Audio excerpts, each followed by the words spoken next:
So it started out very calm. I had heads turning and stuff like that. I could kind of understand because, maybe not everybody in Paris has seen someone, or an Orthodox Jew.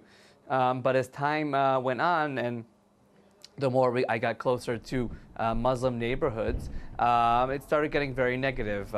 Certain situations where I actually felt, scared and frightened. At the end of the day, as you can see, people are looking at me as an Orthodox Jew, and accordingly, they don't know who I am, and they curse me or they spit on me. So that's a fact. That happened in Paris, and that happened in 2015. That happened just weeks after people were killed because they were Jewish. Would you accept, for example, that it might also be true that a woman walking through certain parts of Paris in a hijab or a burqa, for example, might experience the same hostility? I'm very happy to discuss, and I'm very happy to see things that open up your eyes and open up my eyes. I'd be more than happy to see what would go on. I would assume people wouldn't spit at her and wouldn't curse at her because I don't think the French people, most of them, except for the extremists, are like that. So I just don't think it would happen. So you believe as absolute fact that people within Paris are more hostile to Jewish people, say, than they might be to other minorities?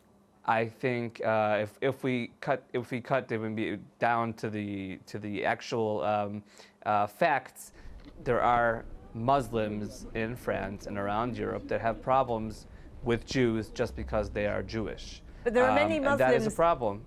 Sorry to interrupt you. There are many Muslims who would say that they are also hounded within parts of Europe. From my standpoint, nobody should be harassed because of their religion. Religion should be something that you could practice anywhere, except if it's a religion that teaches you to kill or teaches you to not accept other religions. Obviously, that is a problem you from my filmed standpoint. before the terrible events in Copenhagen.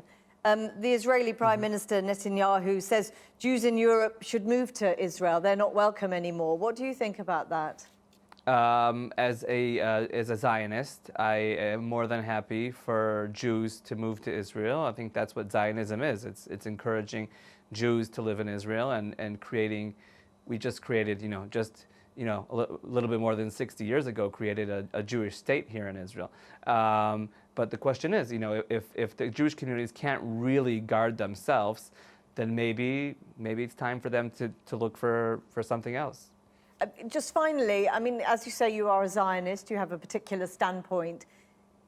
Do you accept what some critics would say, that the video, the way it was done, was an act of provocation? I don't think it should be a provocation because this is the way I dress. I wear a kippah on my head every day, everywhere I go, except for certain places in Europe because I'm afraid for my safety. So I don't think that could be called a provocation because there was no political statement here.